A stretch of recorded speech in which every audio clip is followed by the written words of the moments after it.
All right, chapter 11. So we are going to now talk a little bit about Olympic lifting and how you can use Olympic lifting in your traditional strength training.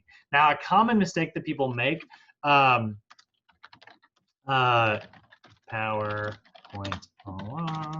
Olympic lifting for, oh my God, for performance enhancement. Of course I didn't. So Olympic lifting, a common mistake that people make is they often think that they're talking about like the barbell squat or the deadlift or the military press. That is actually powerlifting. And what's weird here, and follow me on this, Olympic lifting is the most powerful explosive type movements that you can do. Like they are literally the two most explosive movements that exist in the weightlifting world. However, those two lifts, the snatch and the clean and jerk, which are the entirety of Olympic lifting, by the way, even though those are the most powerful movements, they are referred to as Olympic lifting.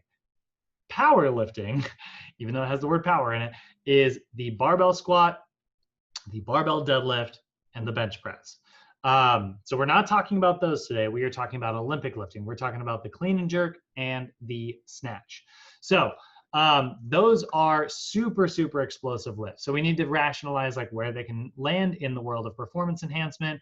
We are going to talk about like what makes Olympic lifting, how to coach those proper techniques, and understand where they fall in the OPT model, because they are a little unique compared to some of our other exercise selection.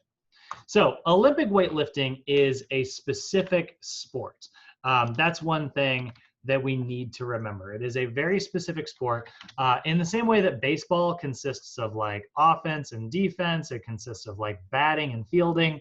Olympic lifting consists of two events. It consists of the clean and jerk and the snatch. And the clean and jerk is where you are basically going to go from what is similar to a deadlift position. You're going to get to the clean position, which is actually racking a dumbbell here. And then you are going to jerk it overhead by performing like a big explosive shoulder press, basically. That's the clean and jerk. And then you can drop the weight. You don't actually need to take it back down to the floor. And the snatch is going from a very similar position where it is basically almost like a deadlift in front of your body, but you are getting to that jerk position overhead in one fluid movement. You're gonna pull from the floor and get that barbell all the way up overhead.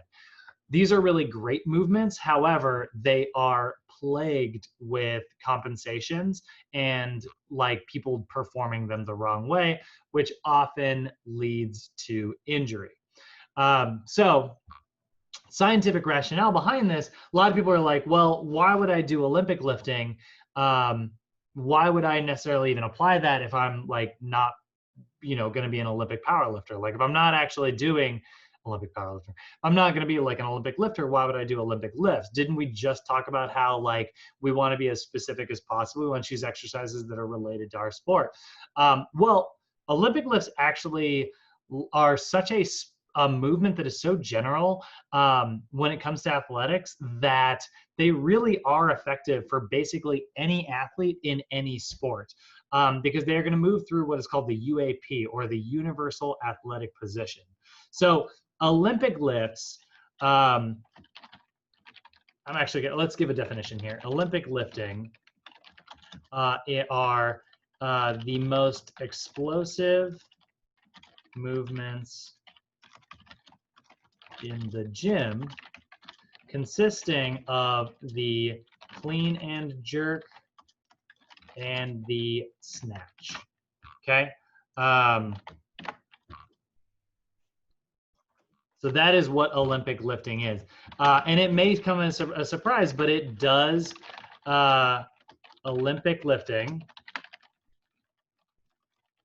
does adhere to the principle of specificity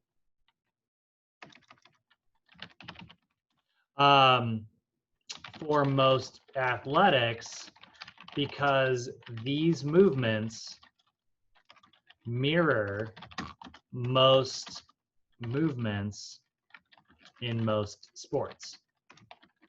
So when you think of like the universal athletic position, what we are talking about there when we are moving through that, this right here is the universal athletic position.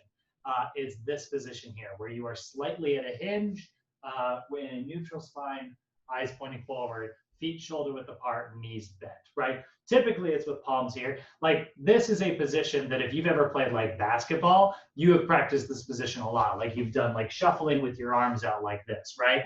That's a very, very common thing. That is the universal athletic position. Most sports will move through that athletic position at some point. And so Olympic lifting, which moves through a very similar position, has been shown to be very effective at helping you develop power for your sports, right? So the universal athletic position here, move through the universal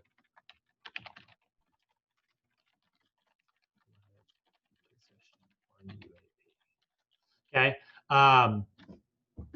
And so like particularly in the hips, the ability to like perform hip flexion and hip extension, that's really key here.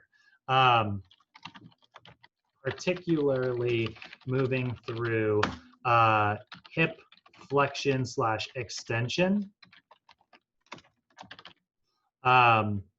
That's what Olympic lifts are really great at. When you think of like, and I don't have like a broomstick with me or anything, but when you think of like the clean and jerk, right? So you're gonna go down to a position like this. You're gonna be relatively upright. You're gonna pull that barbell really hard and then catch it here and then stand. And then you're gonna go into a jerking position by, again, bending the hips and jerking that barbell straight up overhead, right? So that's your clean, right? I would go from here, catch, and then jerk. Now that's a traditional jerk. I could also do a split jerk, which would be going here, where I would bring one leg forward. And then once I'm done, I would step my back leg forward and drop that barbell. Notice how many times I like performed hip flexion there. That's why this is specific to basically any sport. Can anybody in here think of a sport where you don't perform hip flexion and hip extension? Because I can't, unless you're talking about like the World Series of Poker, which does not belong on ESPN. Fight me.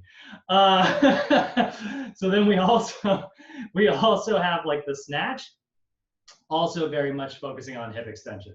So you'd have a barbell and you would go into this wide position here and you would pull it, catch, and stand. So you would literally pull, catch, and stand there. Again, very much like an explosive hip flexion and explosive hip extension movement, okay? That will help you with your vertical jump, which is also a big part of most athletics, right? Because jumping is rapid, very explosive hip extension, right? Can I ask you a question? Yeah, absolutely. So with wrestling, we don't do much jumping, but we are very explosive with like shots. But we stay in like the universal athletic position just without extending like the weakness of wrestling would be as if you're straight up, almost like boxing, you know what I mean? So right. we do extend, but different ways. So I'm kind of trying to see like, yeah, I know it would definitely help. Mm-hmm. As far as that, but how would I kind of be able? How would you like incorporate it into like a program for a wrestler? For them in this position, because you know. Oh God, hold on, you're cutting out slightly. I'm losing you. So, like, how would I like make workouts for wrestlers that usually wouldn't want to, like, they usually always stand in like a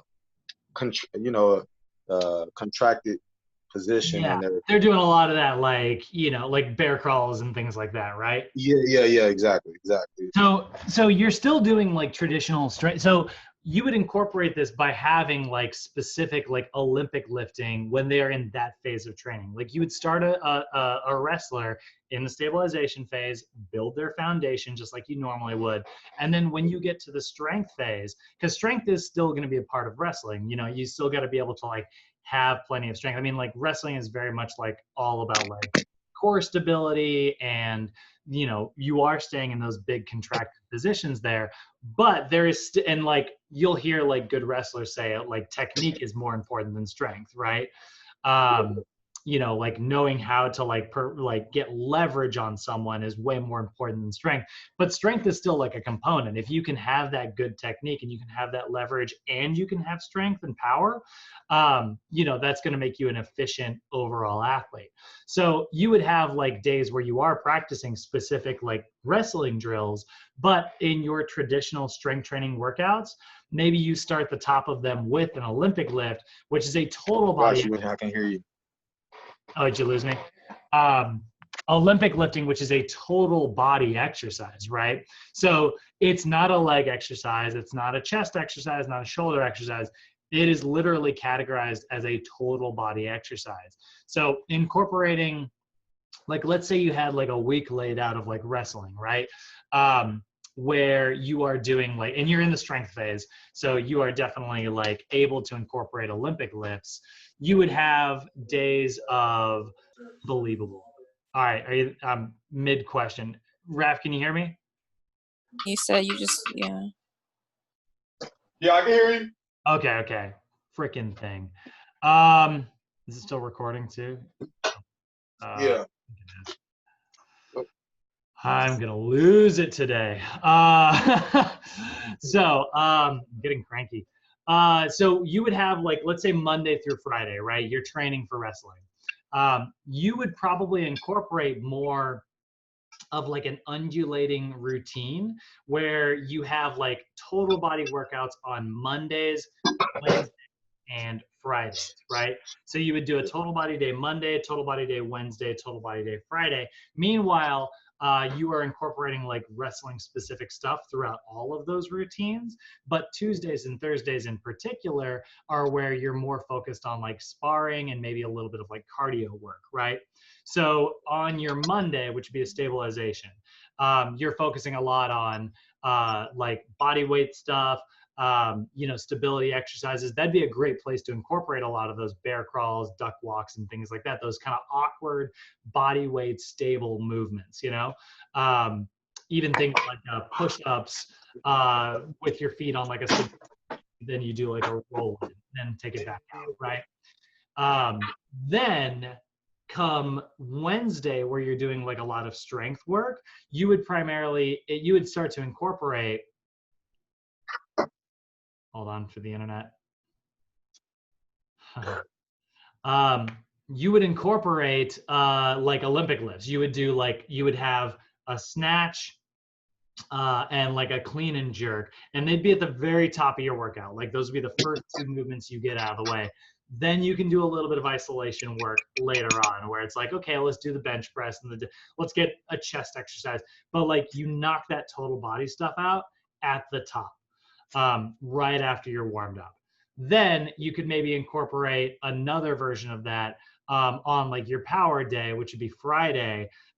You could incorporate like a little bit of that explosive work again, maybe at lighter loads, or maybe pairing it up with something that like is also really explosive. Like I love to pair up like heavy deadlifts with cleans at my like a way lower intensity. So I'm not doing like a full clean and jerk, but I'm just doing a clean portion.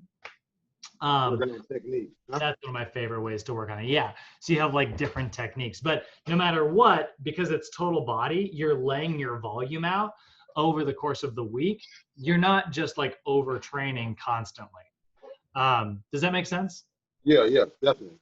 So that's one way to do it. There's definitely other ways out there. I am no expert in the world of wrestling, but that general principle right there that I just laid out applies to a lot of athletics. Definitely does. What's that?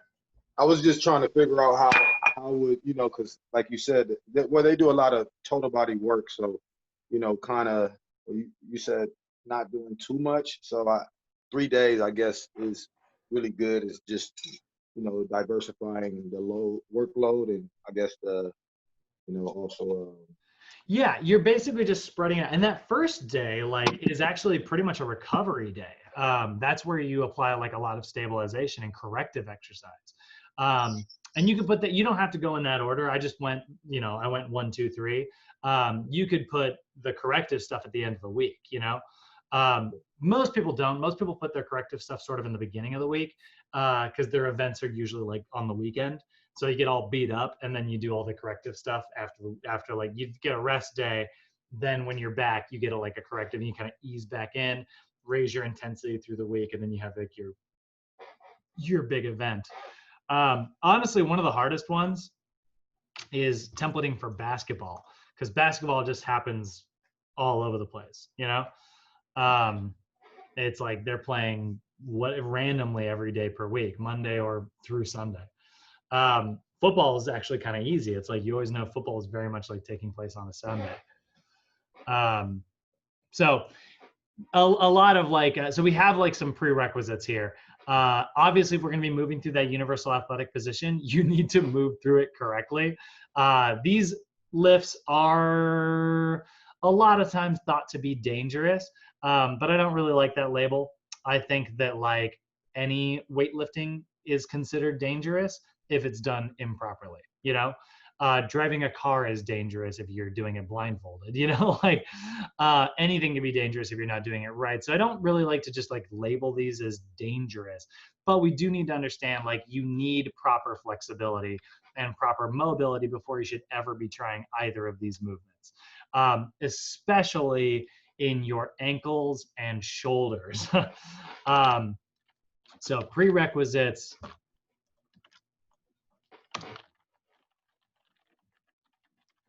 Or Olympic lifts.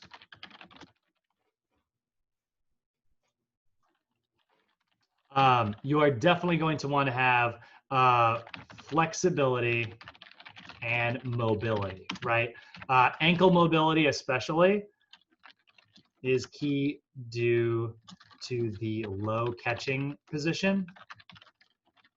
So a lot of times what you'll see, and actually I've been sitting around in this chair for screaming in my computer for the last couple hours. So I'm definitely like more tight right now than I would have been after like this morning's workout and stuff. So like, let's just say I go and do like a clean and jerk, right? So if I go like down into this position here, and I would need to be actually a little more upright like this, and I pull and I catch, right? You'll notice I'm kind of leaning forward here. My hips and my calves are really tight right now. I've been sitting around at the desk of a computer. So like without proper like ankle mobility, as I start to squat down, I'm gonna lean forward rather than stretch my calves. That's gonna put more pressure on my spine, cause spinal rounding, and I'm gonna end up in poor form. So you definitely wanna make sure you have ankle mobility in particular. All mobility is important, right? You shouldn't have your knees caving in or anything like that either. But particularly for Olympic lifts, ankle mobility is often like one of our big bad guys. And another one is shoulder mobility.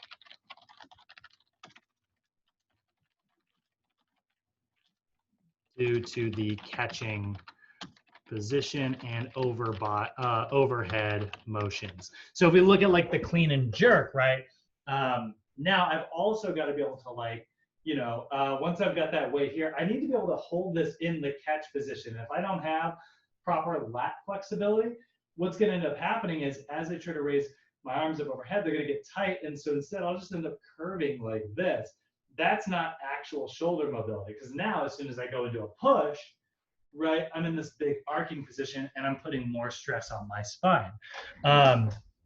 So a lot of times people will complain, they're like, I just don't have the wrist mobility for that catching position. It feels like it's pulling back on my wrist. It's like a lot of times it's really not your wrists that are the problem. A lot of times it's actually coming from a lack of latissimus mobility.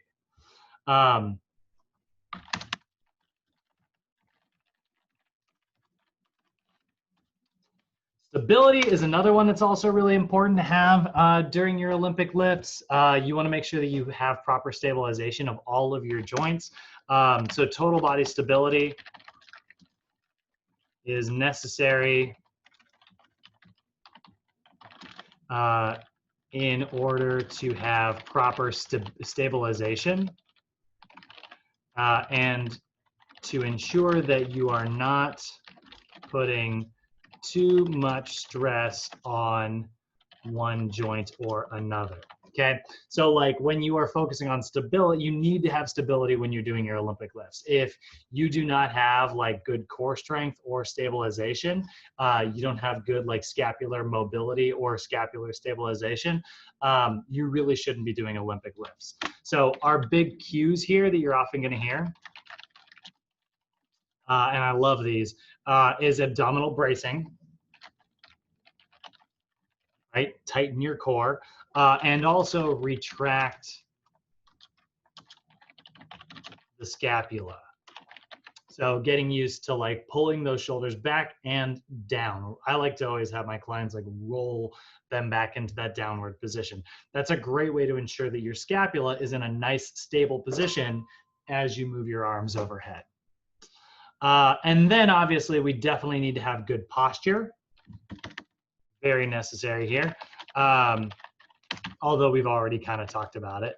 I think posture is definitely part of stability and mobility, but correct posture is necessary in order to effectively move through the clean or jerk positions, right? You need to be able to have proper posture. And posture is going to be made up of these things we've already talked about: flexibility, stability, and what we're going to talk about next, which is neuromuscular control, right? And so that's the last one here. Before you ever do your Olympic lifts, you want to make sure that you know how to recruit your muscles effectively. So neuromuscular control, okay? So Olympic lifts require a proper, what we call firing sequence, which is a problem that I definitely have. I know that on my Olympic lifts, I tend to try to often use like my hamstrings and low back rather than like using my glutes. So a lot of times you'll see when I go into like a clean position, I'll get really similar to like a deadlift position like this, rather than a more of a like an upright squat position like that. So when I'm pulling back like that instead of up like that. That's definitely a problem that I have when it comes to like my firing technique. And that comes from overactive hamstring muscles, you know, teaching my glute, hey, you don't have to do any work, you know, hamstrings have got this, buddy, you know. And so like a lot of times, like I need to, before I'm ever doing my Olympic lifts, I need to spend some time like foam rolling my hamstrings and actually activating my hips. I'll do some knee drives and things like that, which will help me get a better firing sequence on my Olympic lifts. If I don't do that, I almost always end up doing it with like poor form. Rarely throws my back out, but it definitely doesn't help me get better at the lift. So lifting heavier and heavier and heavier is only going to teach those habits, you know, more and more. You know, those bad habits are going to get accentuated worse and worse and worse. So our 2 Olympic lifts.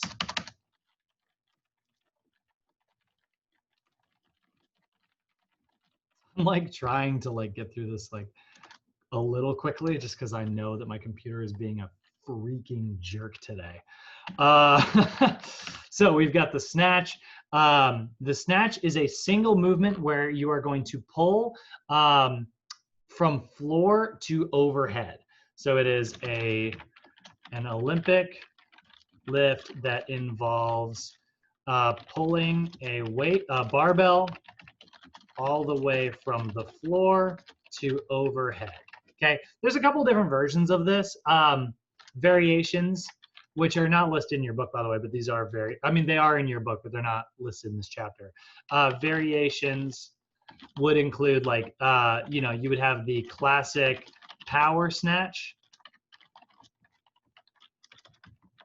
That is like all the way from the floor, right?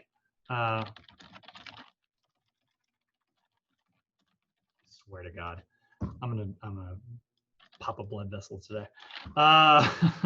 So the power snatch is the original version, and then we have the hang snatch.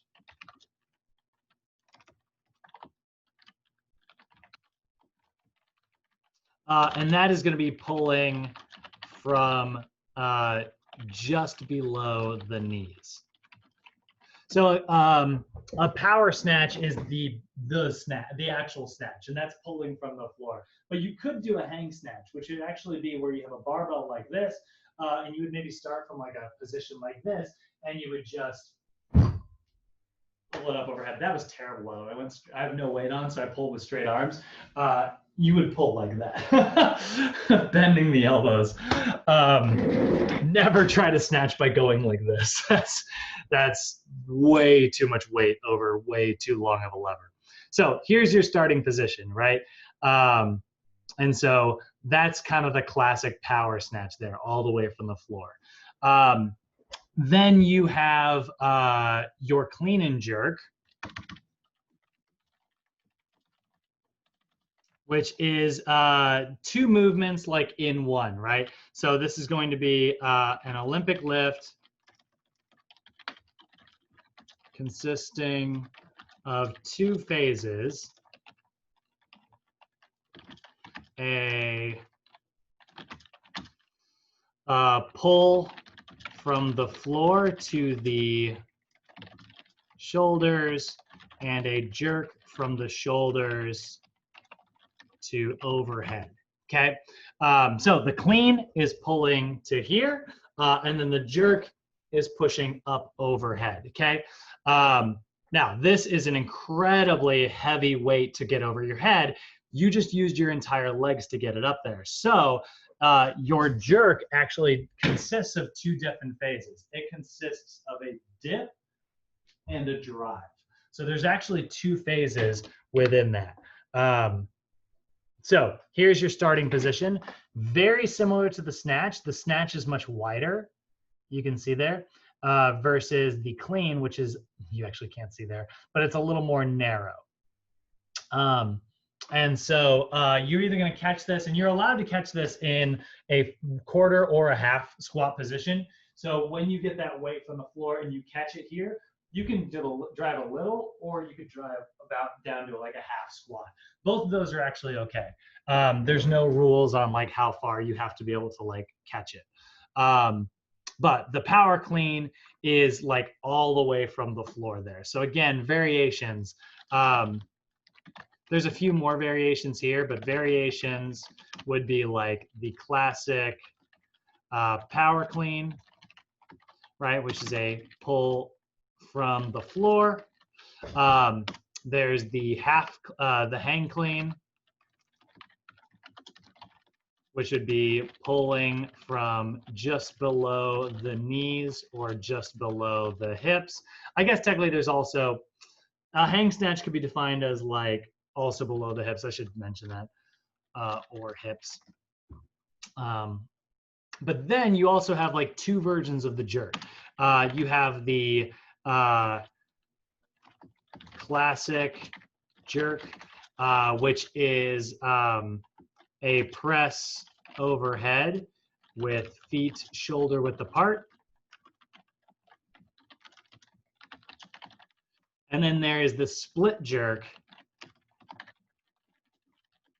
which is a press overhead with feet staggered. Okay, so when it comes to the jerking motion, right? So let's say you've cleaned it, you get your barbell here, and then you're gonna jerk. The classic jerk is this. And it's a press overhead with like, you have like a kind of an exaggerated low back arch, and your head is often looking through what they call looking through the window. But a split jerk, which is sort of, I think the most common actually, is gonna be where you've got in the clean position, and then you are gonna dip and go to here, and then you step and drop it. It takes a lot of pressure off the low back. Both those are actually allowed. You can be whatever type you want. Usually when you get to the Olympics, you almost exclusively see split jerkers because it's just a much more comfortable position so they can lift heavier. So yeah, hang clean is a position at or below the knees. It can also be the hip. Now, you can also do things like the back squat to develop this, like these are movements that assist, right? So movements that assist Olympic lift development. You've got the classic like back squat or barbell squat as it's listed in your books, right? That's great. We love the barbell squat. That's a big part of like a lot of this. There's also, and there's your classic position there. Now, before I, there's actually some other ones that I want to mention. There's also the front squat, which is great with a barbell, and that's where you actually practice that position or in the front there. There's also the overhead squat. So actually practicing in this position here, squatting down, because remember that jerk, when you are catching that, you're not just like catching it up here straight. A lot of times you're going to need to land back into that hip drive in order to catch it in the same way that we needed to land during our clean. We needed to land and descend into a squat. So being able to like maintain that position overhead as you are like squatting down is going to be a big part of that. So barbell squats, front squats, and overhead squats are all very helpful when it comes to developing your strength in Olympic lifts.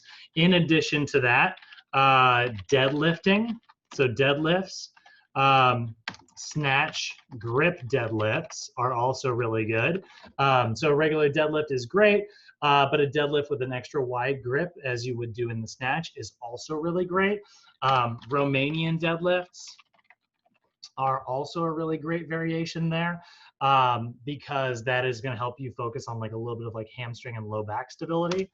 And then also a total body version, a deadlift to calf raise. That's a really great one as well. So kind of getting into the deadlift here, right? If you would go like from a position like this, and then you would pull and do a little calf raise there, that is very similar to how you go into a cleaning motion. So that can be a really effective total body exercise to incorporate into your routine. And then bench press is helpful for developing like chest strength. However, even better than that would be like your military press. That's a really big one as well.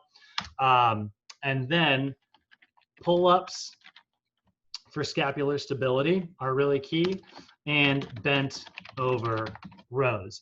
Both those are really good for developing upper back strength. And so we're seeing a lot of like very classic barbell movements here.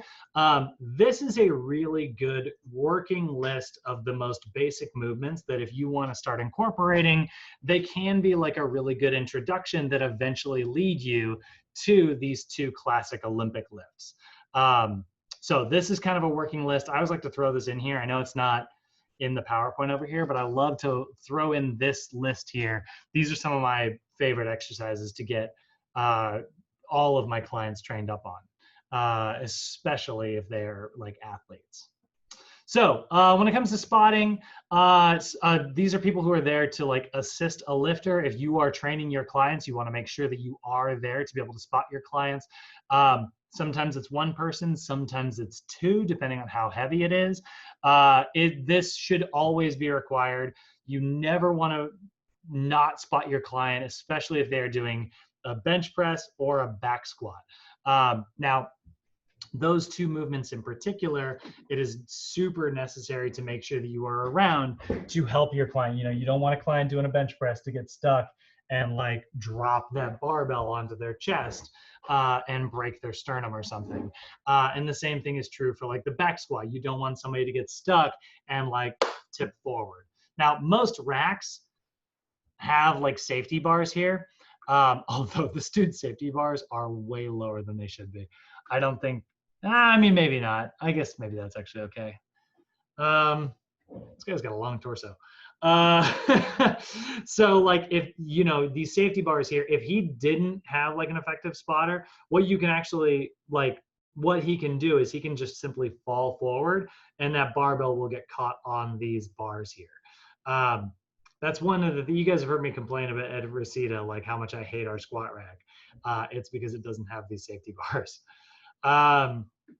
So spotting is obviously a really big part of like what we do. We want to make sure that we are always keeping our clients safe. However, it's not necessarily required during your Olympic lifts. For the most part, somebody should be able to simply drop that barbell and bail during their Olympic lifts. And that's why you always want to use bumper plates or the rubber barbells rather than those big heavy lead ones. Well, I guess they're all that, but like you want to use bumper plates that bounce and you want to be on a lifting pad. Super, super, super key. So big compensations that you're going to see: excessive trunk flexion during the power clean. That's my big problem. So you'll see somebody who's cleaning and they have like this spinal flexion there. Watch out for that. Always be aware of it. I tend to not move too much from my upper body like I did there. I tend to tuck from my lower body. But that is often caused by weak core stabilizers and trunk extensors. So it's like a low back that's not doing as much as it's supposed to be, and abdominals that are, rather than stabilizing, they are crunching the body instead. So you can correct that by cueing those local stabilizers. Hey, draw your freaking belly button down into your spine and reducing the weight, which is often like what I have to remind myself of when I'm doing Olympic lifts. I'm always like, all right, pull that belly button in. Another one you're going to see is excessive lumbar extension. So you're going to see somebody who has too much of an anterior pelvic tilt, especially when they tend to go up overhead with the bar. Did it go? So when they go overhead, they'll often get way too much extension. That is often caused by, I was like, that's not what I'm looking for. This is often caused by like weak stabilizers as well, and often a tight latissimus dorsi. Then we also see improper knee tracking. We're going to see knees caving in or knees caving out.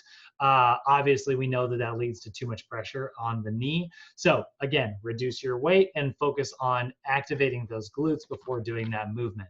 Even if it involves just like being like, hey, let's step back from that really quick and let's do a couple sets of like lateral side shuffling. That's a great way to turn the glute on, and it could help them with that knee drive. But you want to encourage your clients always track their knee over their second and third toe. A lot of people tend to track towards their big toe. That's actually technically inwardly rotated. So you want to make sure it's the second and third toe. That's the neutral position. So where do you put this stuff on the OPT model? If we've been talking about program design, where the heck does NASM put these Olympic lifts?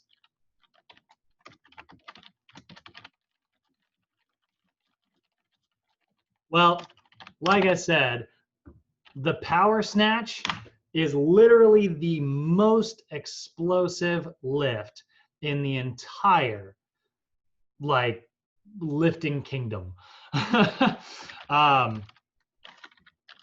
So the snatch is the most powerful exercise in the world of weightlifting. So Olympic lifts are most commonly used in phases 4, which is max strength, and phase 5, which is power. I will do one mention of phase 6 here. I will do one singular mention of phase 6. We'll put an asterisk next to it. And phase 6 for, and we'll put quotations around it because remember, phase 6 doesn't actually exist, for sport specific training. So if it is specific to you, great, this can be a really good example of this. So phase 4 of the OPT model, you're going to begin by teaching the clean and jerk movements, modifying your volume in order to like, you know, according to your client's experience, like if they are good at it, you can do a high amount of volume. If they're not so great at it, make sure that you're limiting how much you're exposing somebody to this. And they should always, always, always be very strong in the pull-up, military press, and bent over row. And of course, barbell squat before they ever get into their actual Olympic lifts. Make sure that they've mastered those 4 movements before performing either of these. Then you can actually use, so a lot of times in max strength phase, you are typically going Focus on exercises related to the clean and the snatch. So barbell squat,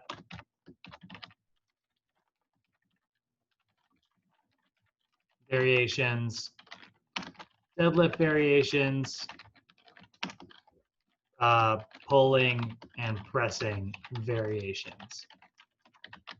Right? Those are going to be a really great way to kind of get into this. In the power phase, this is where you are developing maximal power.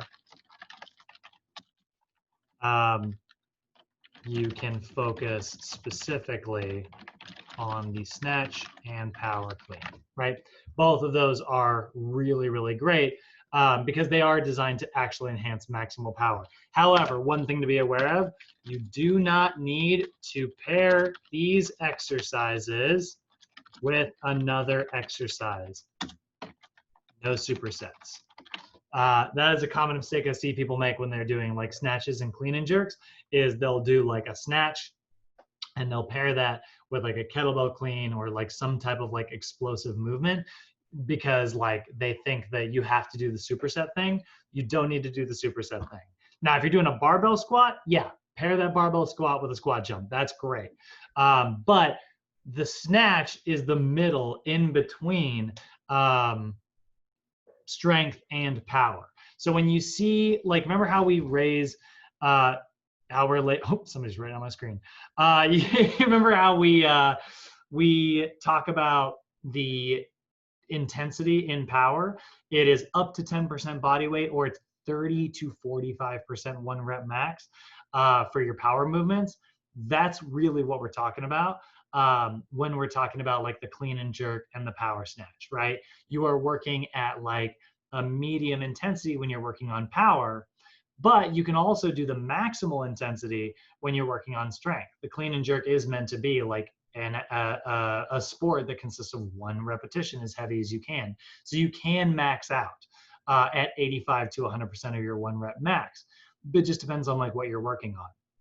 If you have trouble with your driving phase and you have trouble with the explosive part, drop the weight down and work on that speed for a little while.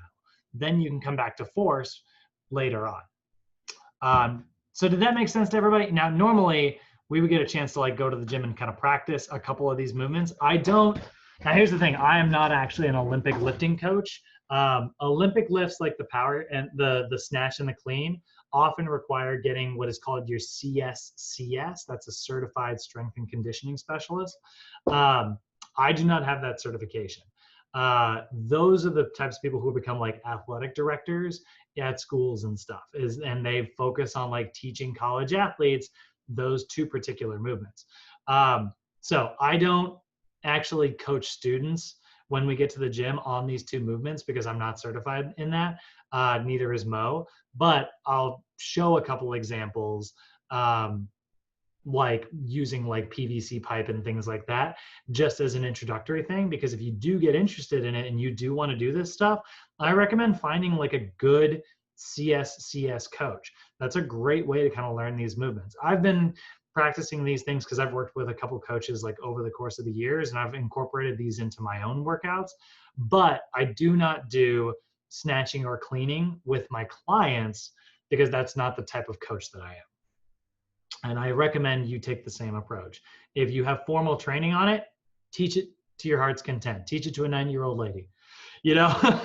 But if you don't have formal training on it, I really don't recommend those 2 particular movements. Now, all the other stuff, barbell squats, deadlifts, deadlift to calf press, which is a great intro into the clean, go for it. Teach those to your heart's content.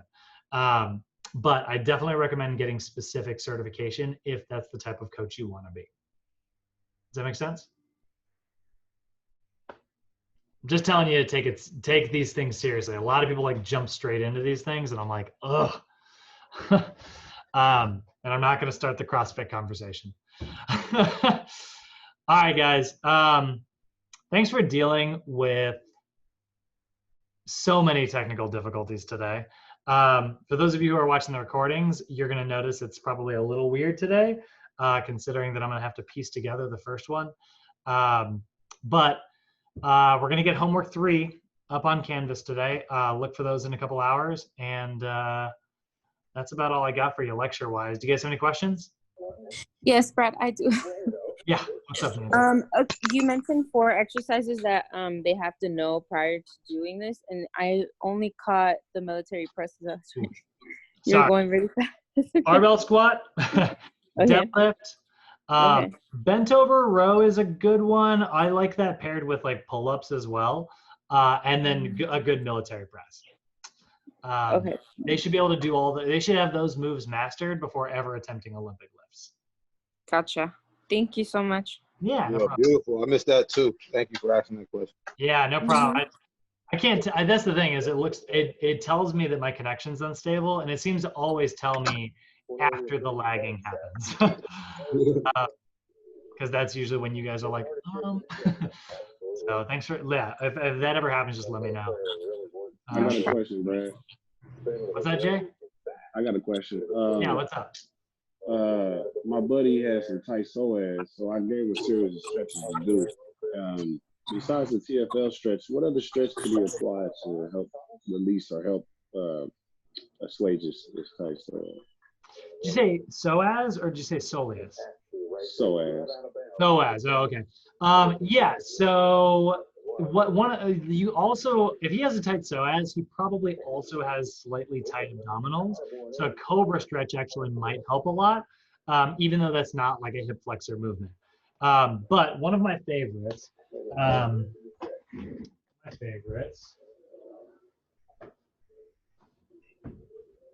get a towel. Otherwise, the knee's going to grind into the ground. And go into this position here.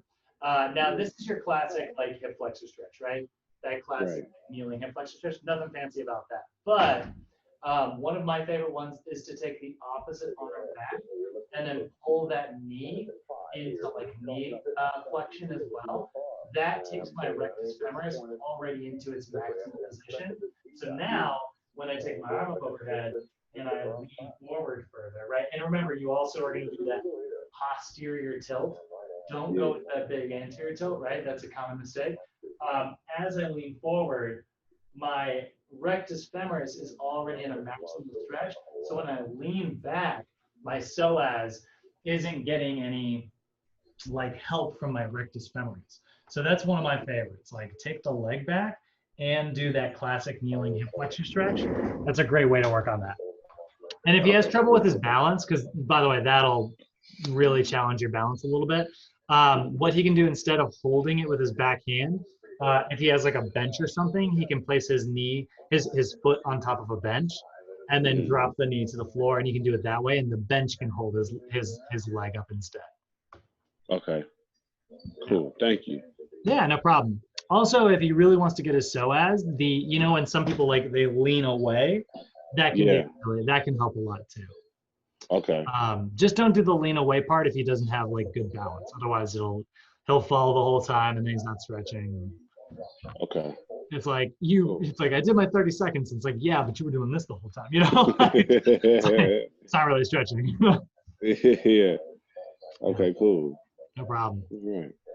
So I'll see you tomorrow. Tomorrow evening, right? Yeah. Yep. We'll be doing the in-person stuff tomorrow, which is good because my internet sucks apparently. Have a great day, it's a bro. good thing. It'll give me the weekend to fix this damn computer. Yeah, right. All right. Have a good day, everybody, guys. See you tomorrow. You too. Bye. Bye-bye.